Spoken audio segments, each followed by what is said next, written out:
This is a nothing. Yes, did they play perfect? No, they still win. Yes. What are you doing if the Celtics win the championship? If the Celtics win championship, I might break my sobriety. I might act up. We did it! You got him. All the way. Celtics versus Heat. Celtics in what? 4. Celtics versus Knicks. Celtics in 4. Got Celtics in 4? Hell yeah. Use a vocab word from a couple years ago. It's mind-boggling. That's it, GRG. Let's go. What do you think tonight? You think I'm worried about the Warriors? I ain't worried about the Let's go, baby. 18, baby. Load up the boat. Why would you say that? Because I'm not. No, recently he's putting up games like.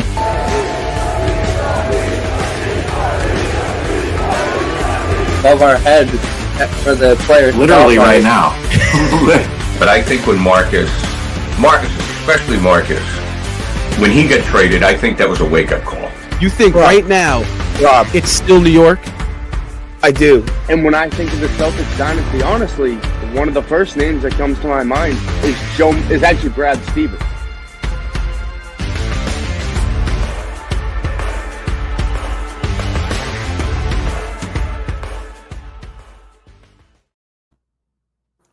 What is up, everybody, and welcome to Celtics Talk Weekly Postgame Live. I'm your host, Seamus Zarlingo. Alongside me tonight, Griffin and Daniel. And folks, the 2024-25 NBA season has officially concluded for the Boston Celtics as the Celtics go into MSG for Game 6 of the 2025 Eastern Conference Semifinals. And they get mollywopped. The Boston Celtics, they just get hammered, destroyed, and absolutely obliterated on the MSG floor by the New York Knicks, 119-81.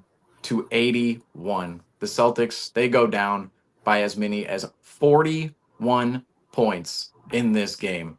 Of course, the Celtics walking off the Madison Square Garden floor, ending their season against the New York Knicks, who now advance on to the 2025 Eastern Conference Finals. The Celtics season officially over as of this live show. But guys, you know how we do it here. Initial thoughts, Griffin, we'll start with you. Heartbreaking. That's all I gotta say. Heartbreaking. I gotta say that I really I'm not used to it because, last year when the season was over, it was us holding up the trophy at the end. And you look at that and all you think about is 19. Look, hey, we're doing it for 19. Everything is for 19. It's to go back to back, do what, the legends couldn't do since Bill Russell, look back towards that, look back to making history. And the Boston Celtics were unfortunately unable to do that this year. And it's heartbreaking because the faces that we love and get to see on the court every night are probably no longer going to join us next year. You obviously, with Tatum going down, the unfortunate event that we've talked so much about is devastating. We're probably not going to see him for a majority of the season, if not the whole season next year. And you see guys like KP, Drew Holiday, Al Horford, a lot of guys on the team that aren't going to be on our team anymore next season with the financial difficulties. So I feel like it wasn't only a loss for the Celtics. And it's like, oh, well, next year we go back at it. It's like, wow, we are not going to see these faces that we're so used to and that we won 18 with. And I think that's the most heartbreaking thing for me. I don't think it's that the season is over because, yeah, do I want us to hold up the trophy at the end of the day? Yes. But I fell in love with these guys on the court, and like I'm saying, I did. I mean, that's why I got a tattoo. I mean, I really loved watching Celtics basketball in 2024-2025 season. And I love the guys that were there doing it every night. They were giving it to them. It was fun basketball to watch. Like nothing will get through to me than Banner 18, like that was something special. And it's like, man, I want us to go back to back so bad. And it's so unfortunate what happened to the Celtics season. Jason Tatum going down before our eyes. And now the unfortunate, we look at it if the Celtics did win 19 and Tatum was still on the team, do we see the same team coming back and running it back again for a third time? That's the possibility. Now that possibility is pretty much out of the picture, it's wiped. So it sucks. It's unfortunate. It hurts. And it really just, it's more devastating than it is anger, I think, because it's like, man, this might have been the last time we see Drew Holiday in a Celtics uniform. Man, this might have been the last time we see KP in a Celtics uniform. It's a lot of those guys that it's not even only that, all right, the season's over. Now we have to go, I don't know how long without watching Celtics basketball. It's the fact that, man, we're not going to see these guys that we fell in love with Banner 18 in a Celtics uniform. So it's not only that there's no more Celtics basketball till later, this year. It's the fact that we're going to look a lot different when we step back on the court. But what about you, Daniel? What are your initial thoughts? Yeah. To say some of the words that Griffin said, it's a devastating season. And I think I agree with Griffin. It's more disappointment than anger. Like, I'm not angry at the team. We had a pretty good season, second seed. I would have liked first seed over the Cavs, but couldn't happen. Happy with second. We beat the Magic, and I think a second round exit isn't really. I guess it's not that bad. I mean, for someone who just won the championship, I guess we should have done better. But at the same time, we had a pretty good season, and I think I would call this a good season. But what I would find embarrassing is us losing the way we did. I think it's just the guys just stopped trying. I'll say what I said again on the recap. I think it was just like we had the adrenaline off of Tatum's injury to push us through game 5. But I think once we got to game 6, I think the realization started hitting everybody that without Tatum, it's going to be very hard to beat the healthy Knicks. And that's exactly what happened. But I just didn't expect to be beat as we did by 40 points. That just wasn't on my bingo card. Then again, Tatum getting injured also wasn't on my bingo card. So I think season-wise, it was a good season, but I was very disappointed from what I saw out there tonight from the Celtics. I think especially from Derek White, who had an amazing game last time in Game 5, just wasn't able to carry that onto Game 6. And also names like Holiday, Porzingis, who just also weren't able to put in the work as well. Brown didn't have a bad game. So, yeah, Brown is out of the disappointment list when it comes to the Celtics. But I think, once again, what Griffin said, I think it's going to be exciting to see what team comes back on the court when we roll back in October, I think is when the season's supposed to start, somewhere there.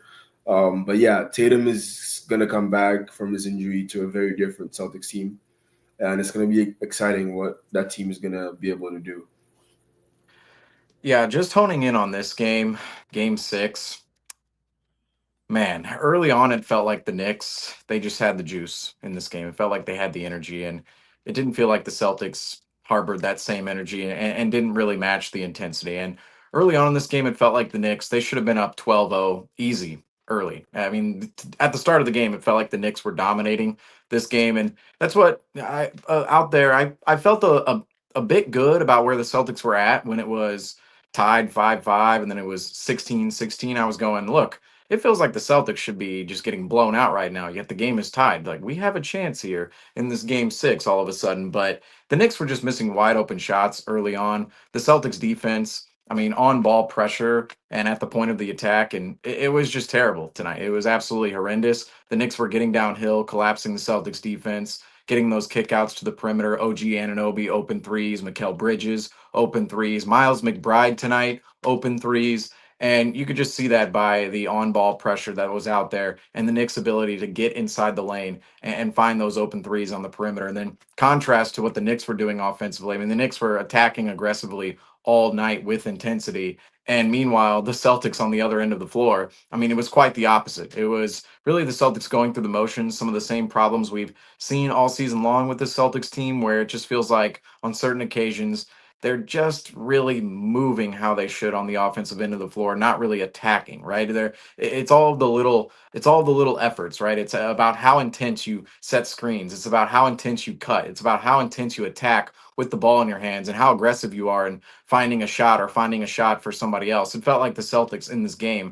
The first quarter when the team came out, it was okay, but at the start, it was just the Knicks defense was just hounding the Celtics at the start of this game, and they were just coming up with deflection after deflection after deflection. And the Celtics, it showed in the stat sheet. I mean, the Celtics, they started out 2 of 11 in this game with 2 turnovers in the first 6 minutes of the game. The Celtics offense, there was a bit of energy within the offense early on, but once the Knicks were coming up with those deflections, those turnovers, forcing missed shots, it just felt like it felt like the effort on the offensive end of the floor just fell off for the Celtics, and it turned into desperation mode. It turned into a lot of three chucking. It turned into just a lot of hero ball, and at the same time, just the Celtics not being able to get anything going because of their intensity, their effort, their aggressiveness on the offensive end of the floor. And it was a stark contrast between the two teams, because on one end you have Josh Hart just going hard to the rim every single play, and on the other end it just felt like Jaylen Brown, he had himself an okay game, shot 8 of 20 in this game, fouled out. I should say this, I mean, I say he has an okay game, but he did foul out in the third quarter, which is not always ideal and not optimal. Maybe it was in this situation to save Brown some minutes for this offseason, some rest for this offseason, and not put him at risk of injury when we're down 40 points. That was probably the most optimal thing about Jaylen Brown fouling out, but otherwise that's just not something ideal you want to see happen in this situation, because Jaylen Brown, he was okay at the early portion of this game. He was really one of 2 Celtics who you felt good about, or the Celtics nation probably felt good enough about tonight, and that was Luke Cornett and Jaylen Brown. Everybody else, I mean, whew, yeesh, it was. I mean, come on, the rest. I mean, and we were talking about in the chat, in our chat earlier, people were talking about, Jason Tatum. Look how good Jason Tatum is, and of course, oh, Jason Tatum. This explains how good of a player Jason Tatum is and his impact. But I really don't. I don't believe Jason Tatum playing in this game could have affected the terrible shooting of the Celtics role players, because you look at Holiday, White, Porzingis, Pritchard, and Hauser in the first half, the first 22 minutes of the game between Holiday, White, Porzingis, Pritchard, and Hauser, 2 of 22 from the floor. 2 of 22. If you're saying Jason Tatum could save that kind of shooting performance, I mean, Jason Tatum had to have had a 60-point game tonight in order to save that shooting performance, because it was utterly horrendous. And then I believe in the third quarter, at a certain point in the third quarter, if you added Horford into the mix with the rest of the bunch, the Celtics in this game, out of those guys, so about halfway through the third quarter, Horford, Holiday, White, Porzingis, Pritchard, and Hauser, they were shooting 7 of 32, which is about 22%. I mean, that is just horrendous. Nobody could make a shot tonight. And at a certain point, yes, it felt like hero ball, to the point where, I mean, we weren't getting good shots. It felt like in the early portion of the game, we were getting okay looks, but we couldn't hit them down. Couldn't knock them down. Later in the game, it felt like, these looks are just, we're throwing up desperation threes. And by halftime, I mean, this was a game of, we talked about the tale of two halves all series long. This was a game that was decided by halftime. It was a game decided 100% by halftime. The Celtics scored 37 points in the first half, and that did not top the amount of points the Knicks scored in the second quarter. The Knicks outscored the Celtics in the first half in the second quarter alone. The Knicks scored more second quarter points than the Celtics scored first half points. The Knicks scored 38 points in that second quarter. The Celtics only 17 in that second quarter. And then the Celtics only end up with 37 points at half after their 17-point second quarter. And by halftime, it was 64-37.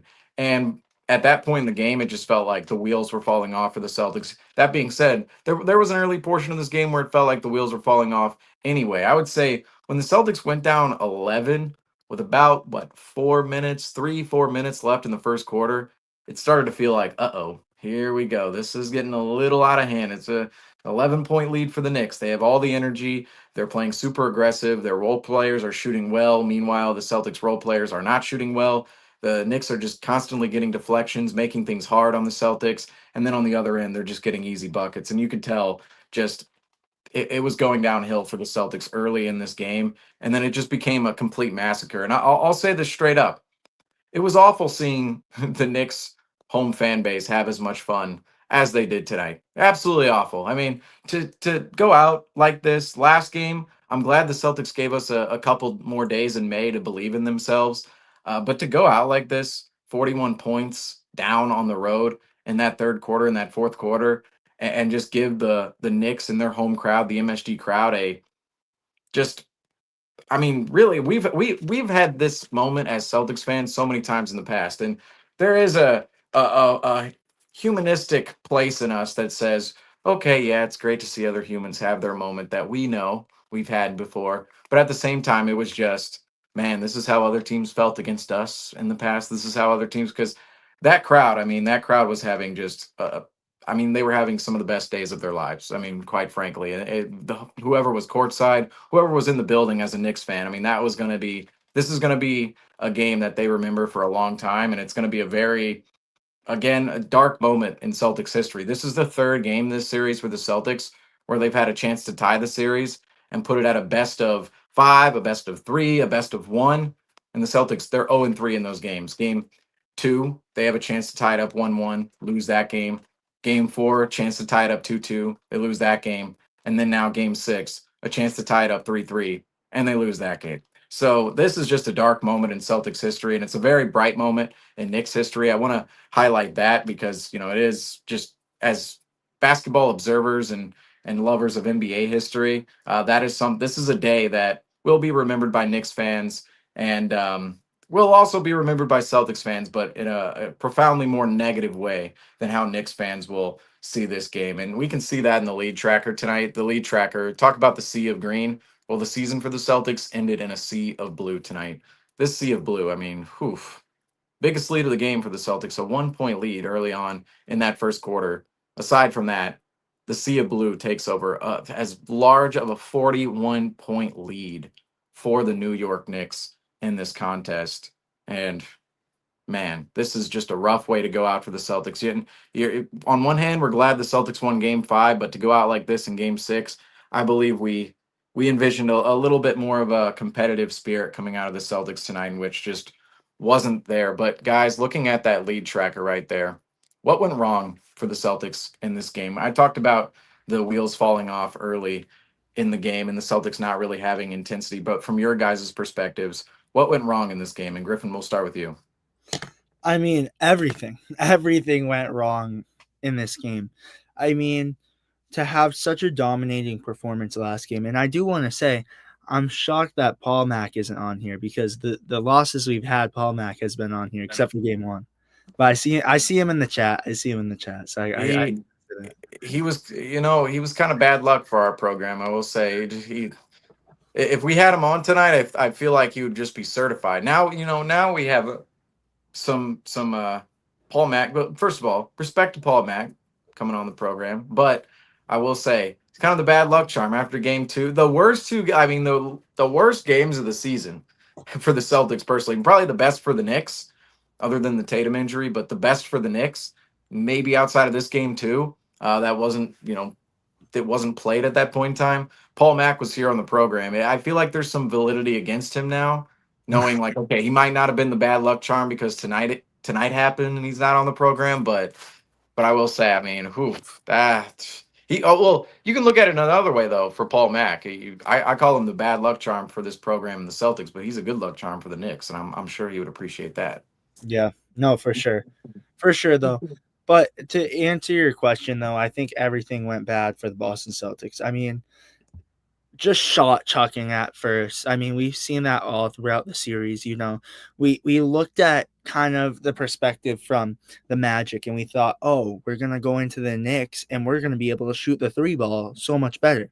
However, we came into the series shot chucking and not getting good looks. And there were so many plays where this is what pissed me off too. There were so many plays where we get the ball and we just make a not even an open three up at the top of the key, and it happened time and time again. Like we are not getting good looks. Like, to win this game, the Boston Celtics need to swing the ball around, and this is for every loss this series.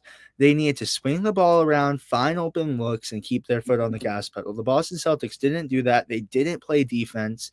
It was terrible. It was not a fun game to watch as a Celtics fan. And I look at this game. I look at Game 7 against the Miami Heat when the Boston Celtics came back and had a devastating loss. It's similar fashion. When the Boston Celtics are not going to perform, they're not going to perform. They take the night off. They're like, all right, well, our season is over. And tonight, from the get-go, the Boston Celtics said, hey, our season's over. I feel like it was really a hit that Jason Tatum went there. And I really, again, what Daniel said, I really do believe that the Boston Celtics, when, that last game, Game 5, I believe they did it for Tatum. But now they're like, all right, we're out of gas. And that's seriously what we saw from the Boston Celtics. The Boston Celtics were just out of gas. I think they really got banged up in that Magic series, and we could obviously talk about that in more detail. Watch episode 40, Celtics Nation Rise, on Sunday. Check that out. We'll probably talk about that a lot.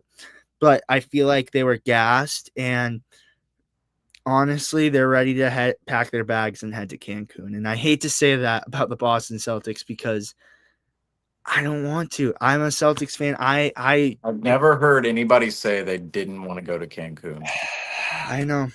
I don't want the rare breed up in Maine. I don't want the Celtics to head to Cancun.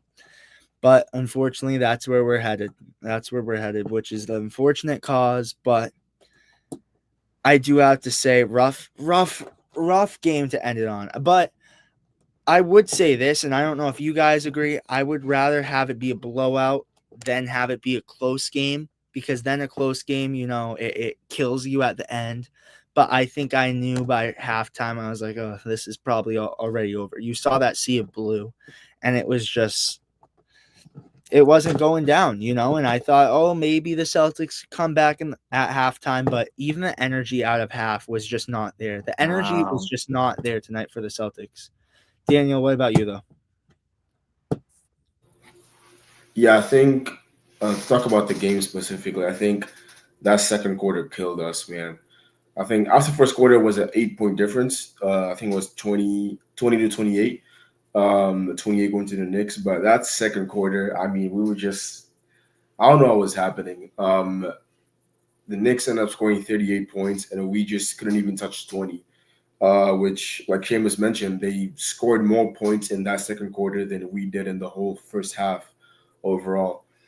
I think they had their Pritchard moment too with Miles McBride at the buzzer. Deuce, and then that was so. Oh man, that was the that was the Pritchard moment.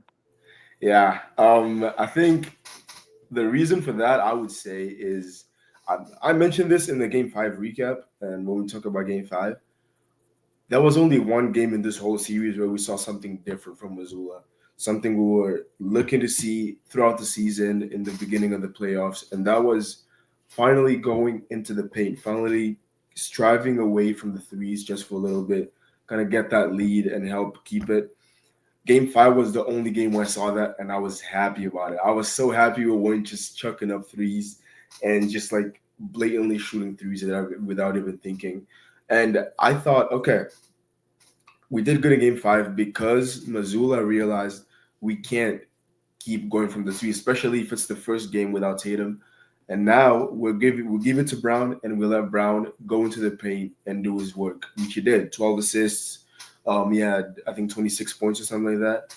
And we noticed that we're going more into the paint as a team, and that was getting us most of our points. I thought the same thing was going to happen in Game 6 when Missoula was going to be like, okay, it worked in Game 5. Let's try that again in Game 6 and win that. But we just went back to checking up threes. And as soon as I saw that the buzzer hit for halftime, I was like, we're going back to the regular Celtics. We're going back to the Celtics we know and love. but this was not a moment that I loved particularly because I think the threes do help us more than they hurt us.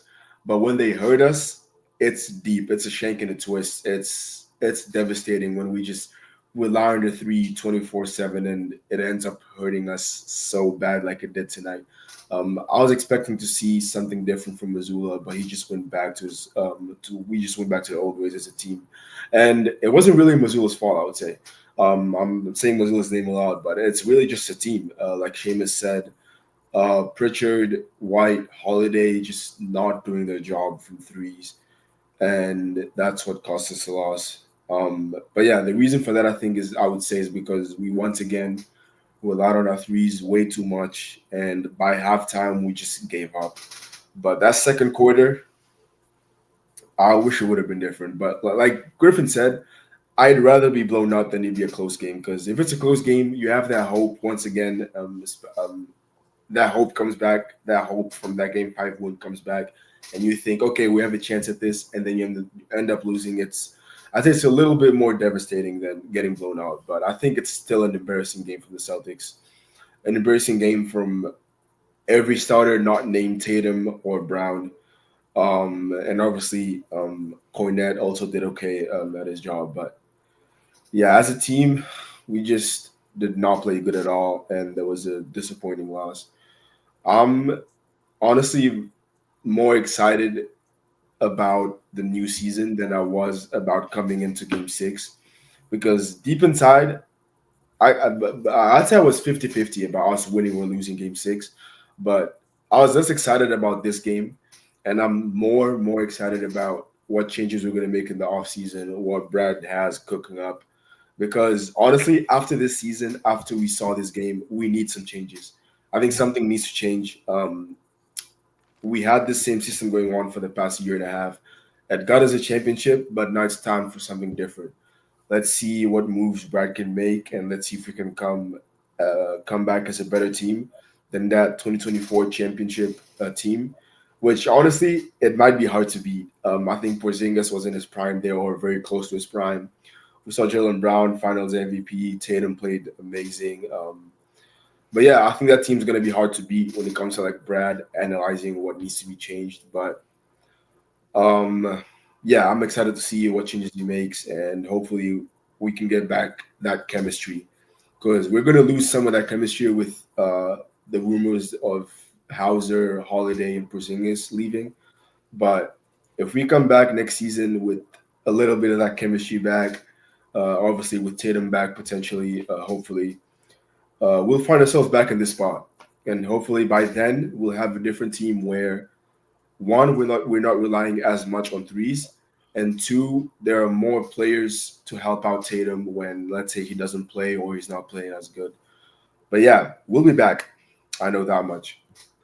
Can I say really quick, Seamus, before you go? I love your take that you said right there, and you said it in a fashion where I've heard it all season, but you said it right there, is about how the Celtics, when they're hitting threes, it's amazing, Daniel. But you also said when they're not hitting, they're drowning, and that's what happened tonight. And I do agree with that statement 100% because they live and die by the three ball. And I think a move, obviously, we're going to talk about moves more on Sunday too. So go check that out, episode 40 on Celtics Nation Rise.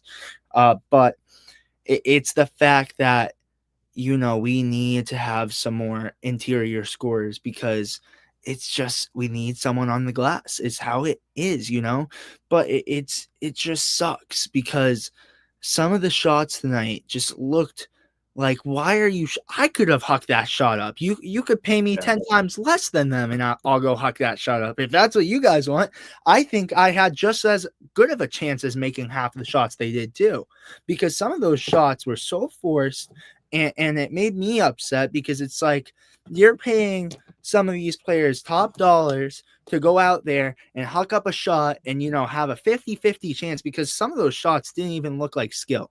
Some of those shots were so forced, and it was like rainbows right there. Like, pay me about $10,000 because no, not even $10. You would $10. You would play an NBA game for $10. No, I would do it for free. Have me out. Yeah, that's true. That is true. Have me out there for free. and I got you. If you guys want to shot chuck, I got you. I could do the same thing because some of the shots tonight, I don't know about you guys, but that was not skill at all. That was not skill. That was complete. It's just like, come on, Celtics. Like you obviously saw it. And Daniel said it amazingly. I gotta clip that. Gotta clip what you said right there because it's true. When Boston Celtics are hitting shots, hitting threes, we love it. It's glorious. It's great. But when they aren't, we're drowning. And that's what happened tonight. And that's the outcome of the game. 81 to 119. It's because it was useless shot chucking. Didn't even win one quarter. We got blown out in all four. All four quarters. That's the rough part too, is knowing the bench squad in that fourth quarter couldn't even come through with a fourth quarter win. And throughout all 6 games in this series, the Celtics only win one fourth quarter, and that was last game in Game 5.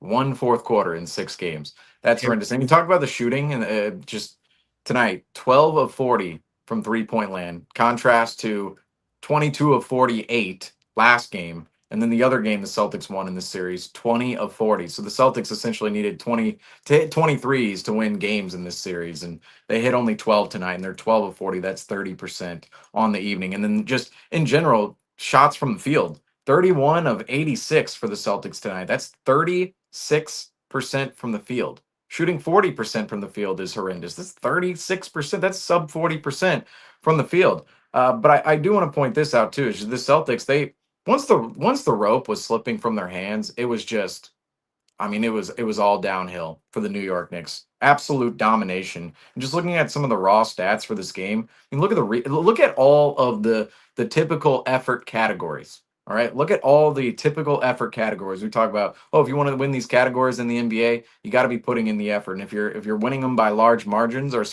winning or losing by large margins, it's usually because one team is putting in more effort than the other.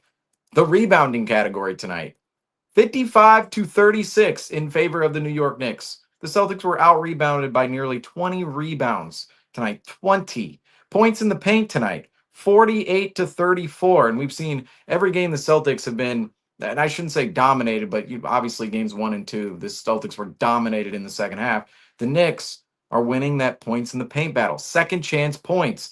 25 to 11 in favor of the Knicks in this game. And then fast break points. This was something the Celtics actually did a good job at last game that prevented the Knicks from not gaining any momentum at the TD Garden. It was preventing fast break points from the New York Knicks and not allowing long rebounds into transition points. Well, tonight, 23 fast break points for the New York Knicks. And that compares to only 8 for the Celtics. And last game, the Celtics held the Knicks to 4 fast break points. Tonight, 23 for the New York Knicks. And going even deeper into some of the numbers, points off turnovers tonight. Turnovers for the Celtics, they turned it over 15 times. Now, they did force 14 Knicks turnovers in this game, but points off turnovers. I mean, this is where you're talking about execution and running in transition. The Knicks, despite turning the ball over, despite the Celtics only turning the ball over one more time than the Knicks in this game, the Knicks scored 22 points off turnovers to the Celtics 8 in this game.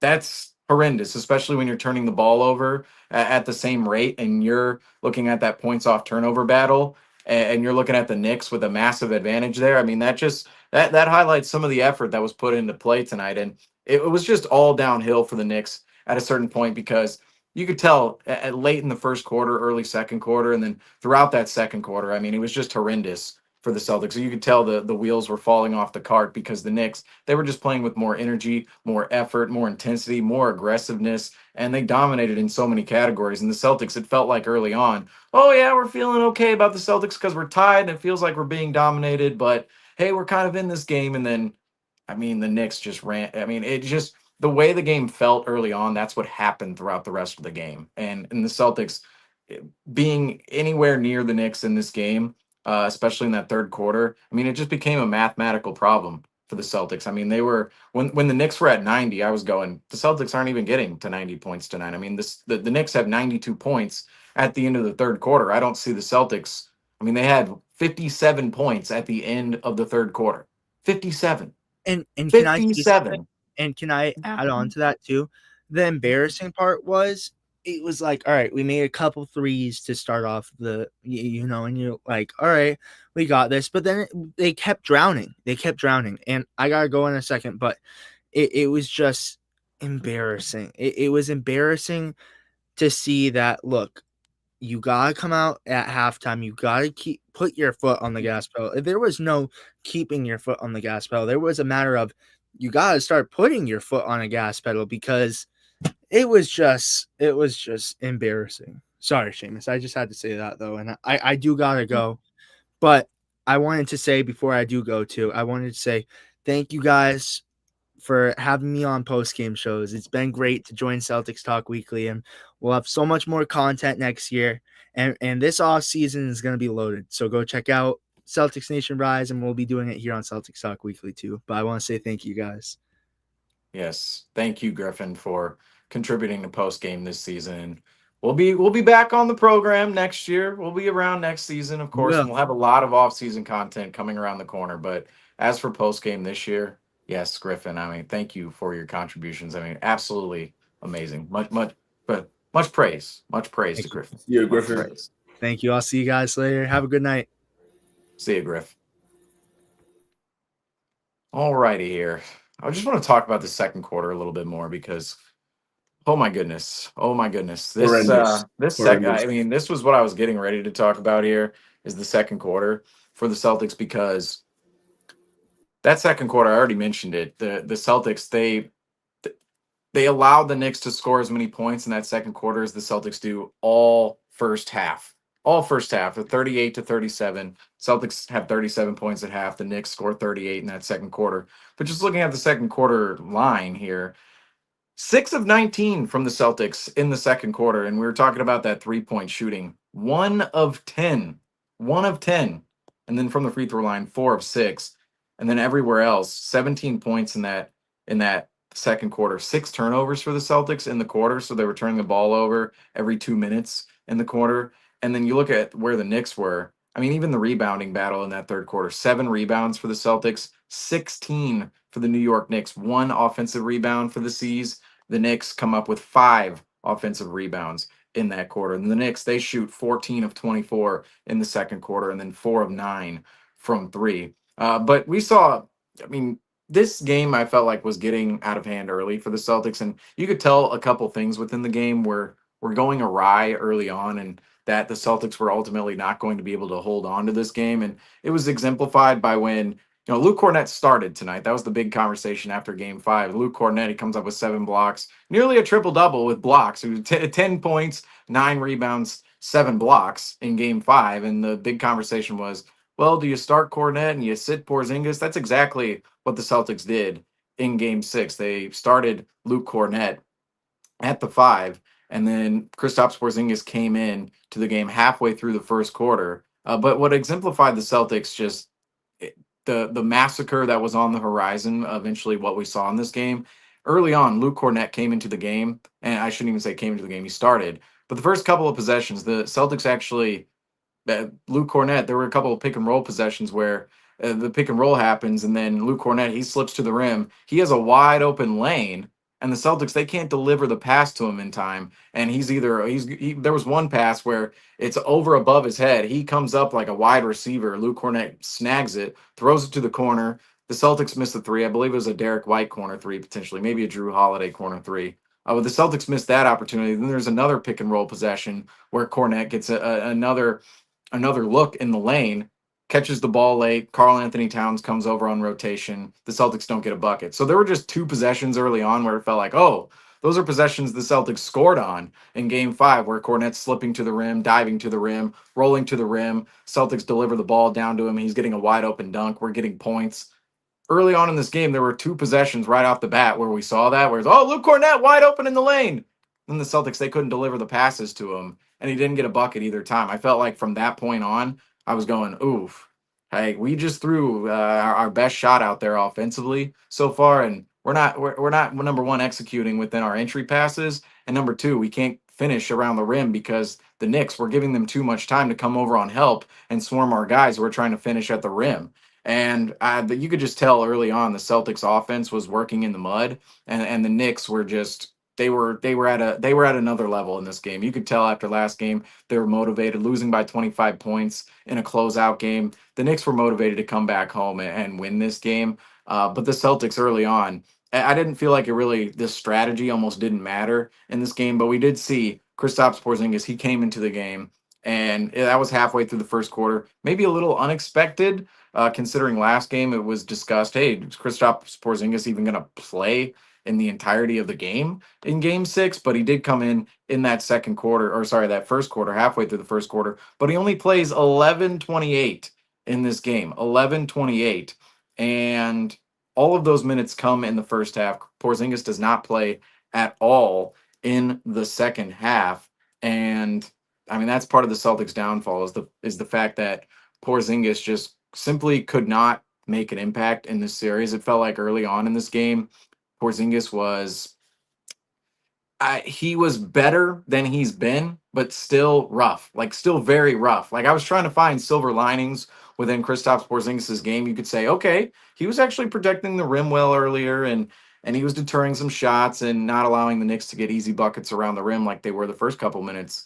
Well, I should say the full first half. I mean, really the whole game after that. But he had a couple of moments where he's protecting the rim well, but wasn't taking advantage of mismatches. His stamina looked low. His mobility looked low. He had one good closeout. Then there were a couple of opportunities for him to close out where he basically didn't even move on the defensive end of the floor. There were a couple of rebounding opportunities where, loose ball comes out to the middle of the floor, and Porzingis, he doesn't even pursue it. And he might have pursued it a little bit, but you could just tell the mobility within himself just wasn't there. And then on top of that, he was just throwing up shots. But from your perspective, Daniel, looking at Kristaps Porzingis this entire playoff run in this series, what are just some thoughts on Porzingis and coming off of yet another rough performance and what could be his last performance as a Boston Celtic? I mean, what is going through your mind right now when it comes to Kristaps Porzingis and where he stands within the Celtics, both rotation moving into next season and just the whole entire organization?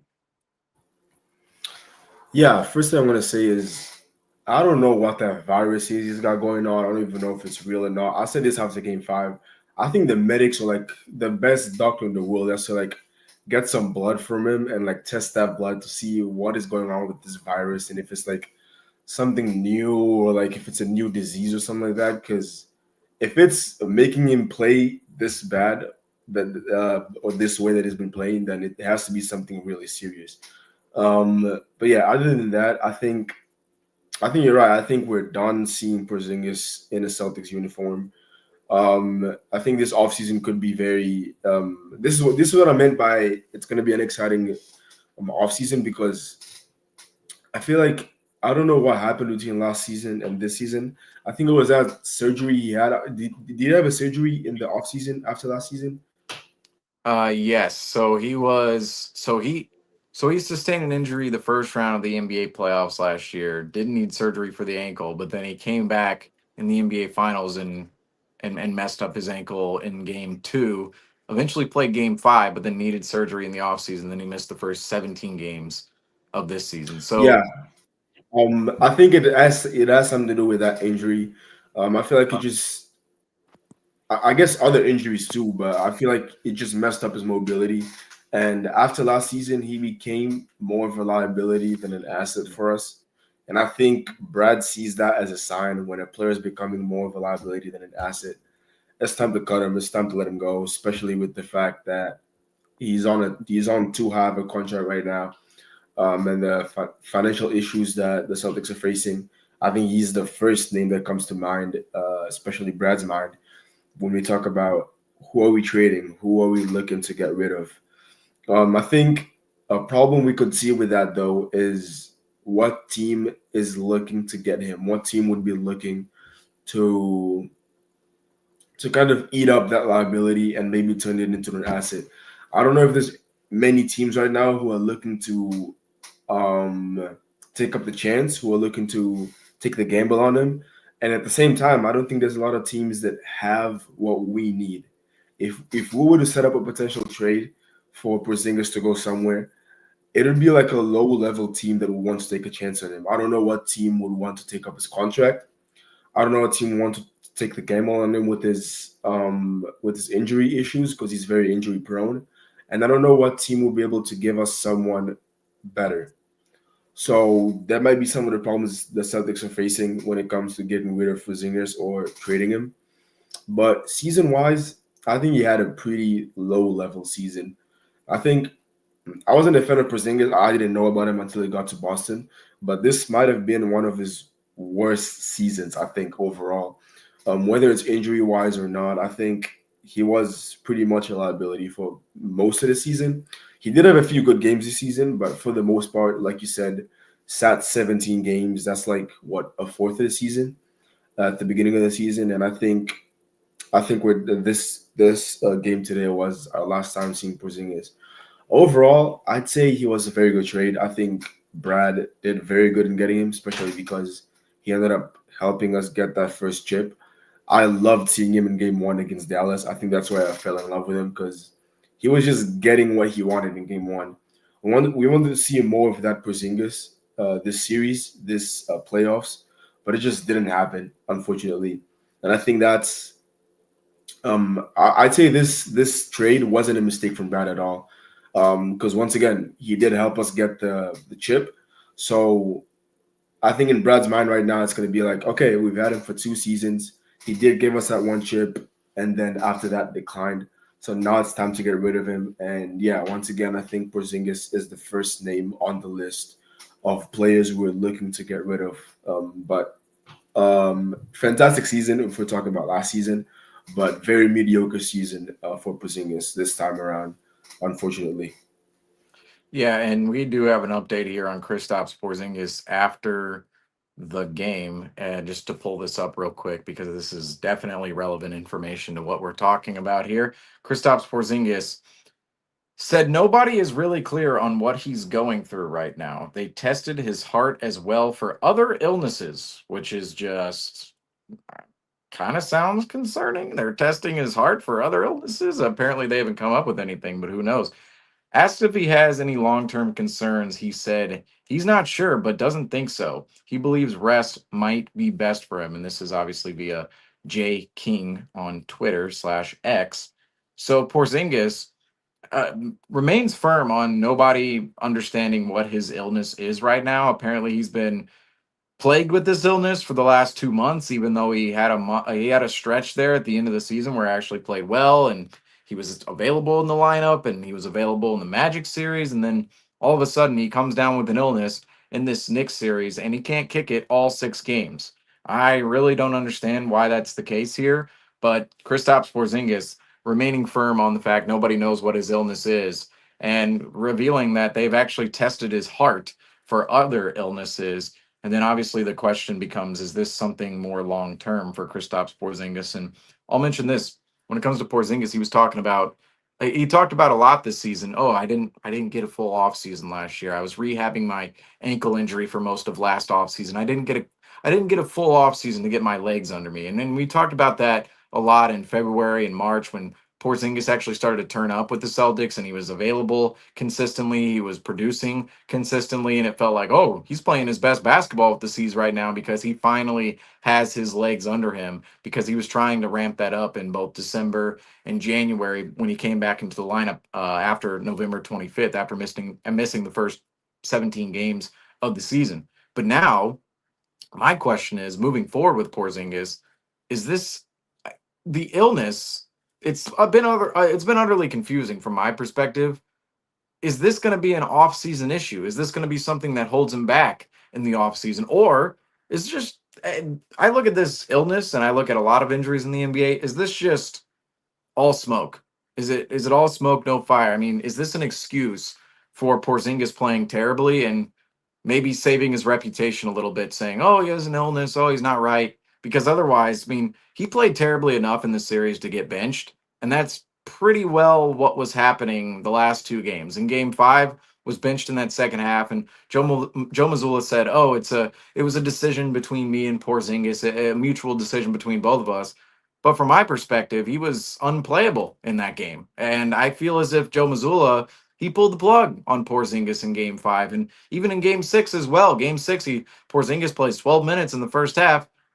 Didn't see him the second half. That's exactly how Game 5 went. And I just wonder if Porzingis, if this is just kind of all smoke and just this, he doesn't actually have an illness and he's playing terribly, and this is maybe a reputation saving move. I mean, it's kind of conspiratorial in a sense, but this is the weirdest injury situation I think we've seen in NBA history. Maybe aside from Ben Simmons is back. Like Ben Simmons is back. I think that's maybe the weirdest thing. I mean, because that's we go for like season after season. I think. I know. Yeah. I'm like, it's a 4-year, 5-year thing at this point. So it's like, okay, maybe Ben Simmons takes the cake on that one. But Porzingis, I mean, he had this. He missed 8 straight games in March because of an illness, and we didn't know what it was at the time. We were only told, oh, it's a viral infection. It's a viral infection. We had no idea what that even meant from the standpoint of what type of illness is even dealing with. Is it some kind of an infection within his legs from the surgeries of the past? Is it, just the flu? What is it? What exactly is it? We never knew at the time, but he missed 8 straight games, 9 out of 10 with an illness back in March. He plays in April. He's available in April. He's just fine in April. And then all of a sudden in the playoffs, he plays just an absolutely horrendous season, or not season, I should say, a series against the Orlando Magic, where it's time and time again he can't take advantage of mismatches. He seems as if he's not in shape out there in terms. I mean, his stamina looks very low. He looks like his mobility is down. I mean, all the same points that were out there tonight on the floor when it came to Kristaps Porzingis, it was there in that Orlando series. I mean, he would get Gary Harris onto him, Cole Anthony, Corey Joseph, any of those guys. The mismatches the Celtics were actually trying to target. And Kristaps Porzingis, he just couldn't take advantage of any of them. And again, he just wasn't moving around well in that series. But he was putting up the minutes in the Magic series before eventually. And there were a couple of occasions in the Magic series where he was actually playing well and he just sat because of foul trouble. But he comes into this Knicks series, plays the first, like, there were 3 games in this series where Kristaps Porzingis only played the first half. Games 1, games 5, or games 1, 5, and now 6. Kristaps Porzingis only plays the first half. And I don't understand what this even is. I don't know if it's going to have ramifications for the offseason, if he's going to be dealing with it in the offseason, if this is actually something, or if this is just a massive cover-up for some truly horrendous play from Kristaps Porzingis. I think it's about 50-50. You mentioned a conspiracy theory, and I think if you're one of those people, I think something you would have to back up your statement would be the fact that we don't know what this is. Neither him or any doctor can figure out what is going on with him. Like, can you give a name to this injury, to this illness, to this virus? Can you point to like some factors that could have led to it? Nothing. We don't get any info on that from either him or the doctors or Mazzulla or anyone else. All we're getting is, oh, it's an illness. I've been dealing with it for a while now. Oh, I don't know what it is. It's an illness. But like, I think that could lead to some conspiracy theories being like, oh, that's a lie. You're lying. Because like you can't come up with any other information other than it's an illness. Like I can see how people would go that way. But at the same time, I feel like, I don't know. I do feel like it's a way for him to like kind of save his career a little bit, because if it was just chalked up to like he's playing bad, then it obviously brings his trade value down, especially since not even Mazzulla has that trust in him to play him in the second half. Or like you said, in that game 5 where Mazzulla was like, oh, it was a mutual decision between both of us. I think that was also another way to save Porzingis' career, because I think realistically, Mazzulla was like, you're not helping us at all. Once again, you're being more of a liability than an asset. I'm going to sit you for the second half. But yeah, I think I see 50-50. I think it's either a real thing or it's just a fake thing that or illness that's just being set out there to kind of save his career and kind of keep his trade value not as high as it was after last season, but still at a considerably high standard, so that we can potentially get something good from trading Porzingis. But yeah, I think personally, I think it is a ploy to kind of save his career and make sure that he ends up going to another team where he can get a better chance to kind of not bring back his career, but still be that good center that we know he is after last season. What's so odd about this too is the fact Kristaps Porzingis has access to all of the great medicines, the the $6 billion organization of the Boston Celtics provides, and their medical staff. And he has all this access to medicine, the IVs, all this testing, and somehow, some way, he's been sick for the past basically 2 weeks. And I understand, I was sick last October for about 3.5 weeks. Like I could not. I'll be honest. Like I had a sickness I couldn't kick for literally 3.5 weeks. I just could not get past it. And that kind of thing does happen. But for it to be at this time of year and it apparently be an upper respiratory illness, and that was something I forgot to add last time, is in March we had no idea what it was. It was viral infection, but we had no idea what it was. Yet he comes back, plays well. He won three. I keep bringing this point up. He won 3 player spotlights in a row when he came back into the lineup back in March. So he was fine when he came back after missing 8 straight games, 9 out of the last 10. He was fine coming back into the lineup. Kristaps Porzingis played well immediately, but then all of a sudden he comes down with the same illness again, and it was termed as, "Oh no, this is the same thing as what he was dealing with a month ago." And then we found out, of course, it was an upper respiratory illness, and he's having trouble breathing, and yada yada. It just doesn't. The whole story is just very odd. Doesn't make much sense to me, and I don't know how much impact it really has on Porzingis this summer anyway, because he just wasn't producing. Like the bottom line is the fact that Kristaps Porzingis was not producing in the playoffs, and availability is just the best ability. When you're not available, you're not able to produce, and you're not able to be a positive. I mean, if you're literally not playing on the court, or you're unable to produce, I mean, the value of whichever player that is, in this case, Kristaps Porzingis, just goes down. It just falls down a cliff. And unfortunately, Kristaps Porzingis, healthy or not, was not producing, and that's something that's going to be looked at this upcoming offseason by the Celtics front office and everybody involved within the Celtics organization. But with Kristaps Porzingis, I believe the data. This was the last game where Kristaps Porzingis could have put himself more in a good category and a good faith category heading into the offseason. But it happened to be just another data point where Kristaps Porzingis puts up another unproductive performance where he looks unhealthy, he looks unready to go, and it just it's very frustrating because this is now 2 years with Kristaps Porzingis.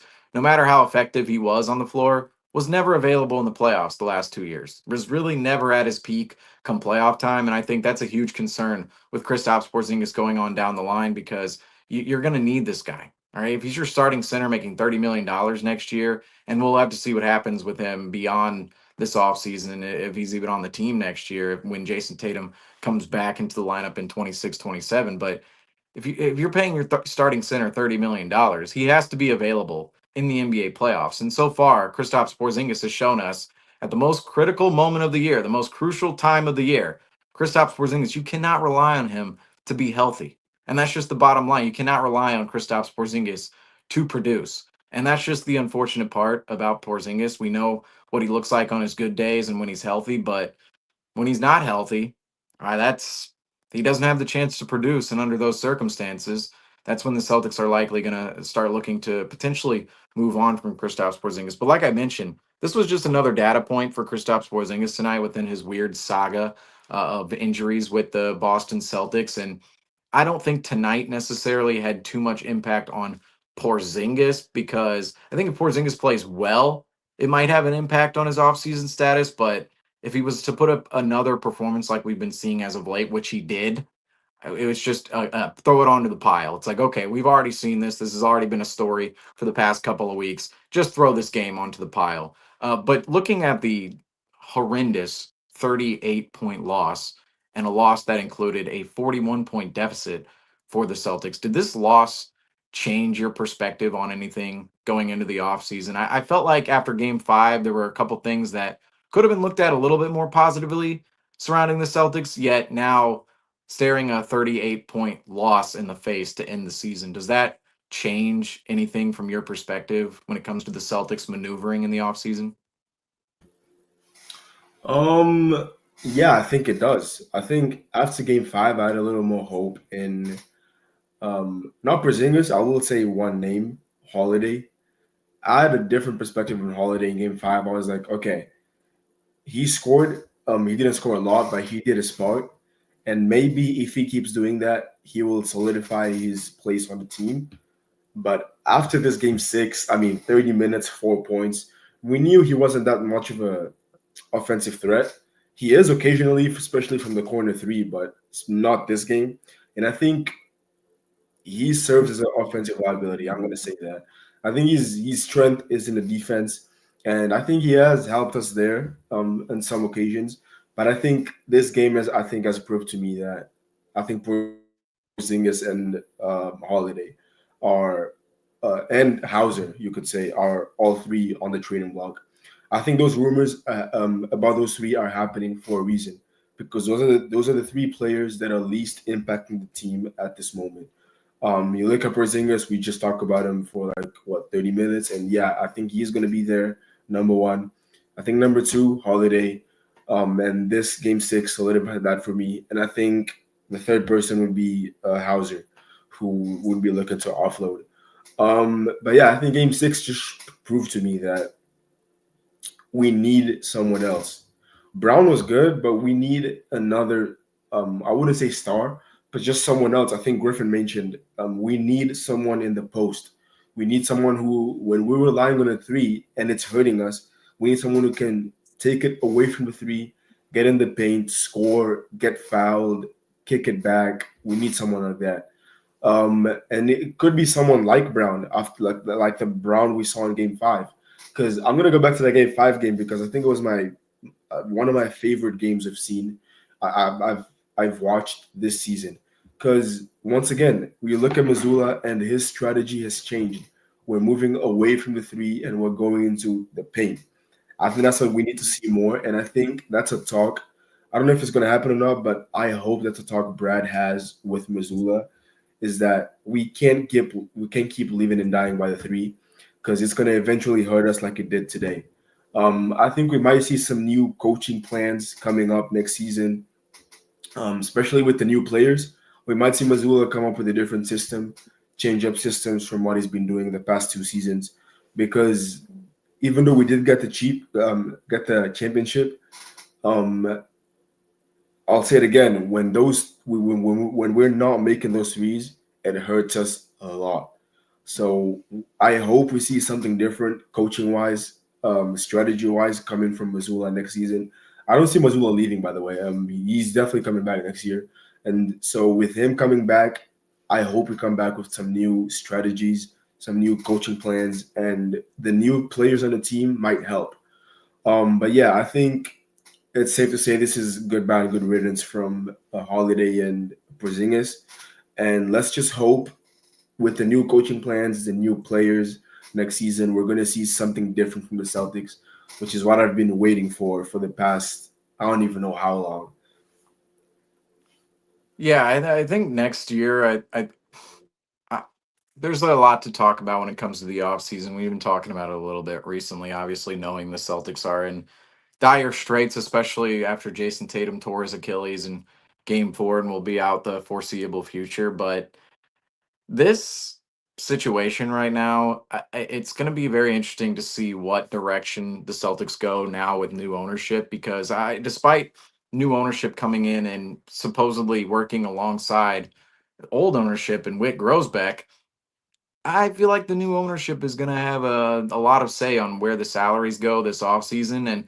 And it's not guaranteed the Celtics operate the same this offseason as they have in the past, especially knowing Jason Tatum is going to be out all of next year with an Achilles tear. And that team is likely not going to be as competitive and as much of a contender as these past 2 Celtics teams have been, and even the past 4 Celtics teams have been, quite frankly.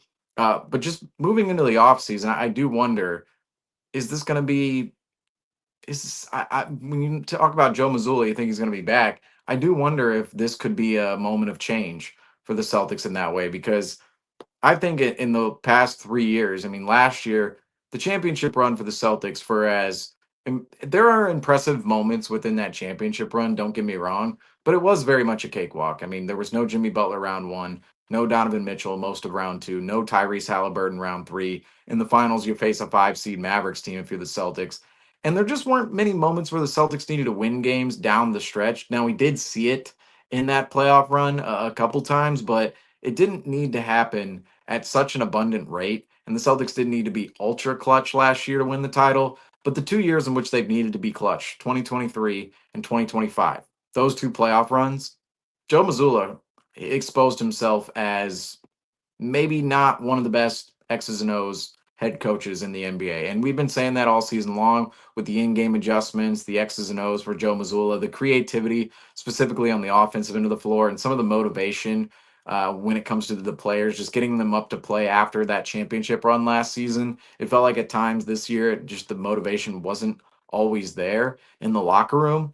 I wonder if this could be a moment of change for the Celtics, knowing, look, this moment where you have Tatum and Brown, the amount of years you have with Tatum and Brown if you're the Celtics, first of all, we don't even know if it's not guaranteed Tatum and Brown will play on the same court with the Boston Celtics ever again. I think it's going to happen personally, but it's also there's a chance that it doesn't happen, knowing Tatum's going to be out most of next year, if not all of next year. And Brown, it's like there are a couple transaction windows where the Celtics could consider moving Jaylen Brown. I really don't think it's going to happen.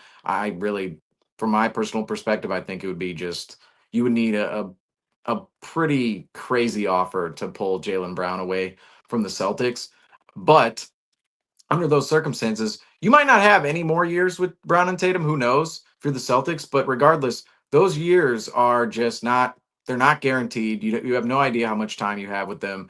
And you can't play around with these moments. Joe Mazzulla was hoisted into the Celtics head coaching position because of what Ime Udoka, the chosen head coach of the Celtics from the 2021 offseason, because of what he did in the 2022 offseason, he's fired, he's let go, he's suspended. Joe Mazzulla is hoisted into the job. He was, at a certain point, second row Joe, and he moves into the first row, and he moves into that head coaching position. And then from there on out, he's a head coach who's younger than our oldest player, Al Horford.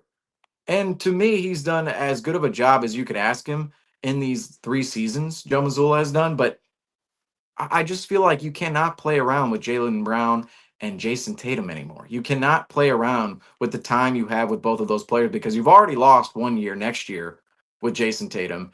And then beyond that point, you have no idea how many competitive years you're going to have with Brown and Tatum. So you cannot let the head coaching position, if you're the Celtics, get in the way of the Celtics actually competing for the title. I understand Joe has he has a lot of playoff experience already in 3 seasons. He has an NBA championship under his belt. That's going to do him some good when potentially retaining the job, and some familiarity with the Celtics, knowing how to potentially next year how to style the team without Jason Tatum and the pieces away from Jason Tatum, and then further beyond next season, integrating Jason Tatum back into the lineup, and then Brown and Tatum back together as a star duo. You can make the case that okay, Joe Mazzulla might be the best head coach to do that because of the familiarity with those players and with the pieces alongside of those players. You can make that argument, but I do feel like there's another argument to be made where you could say, okay, the Celtics, they're going into a little bit of a transition period right now. You don't necessarily expect them to win the title next year.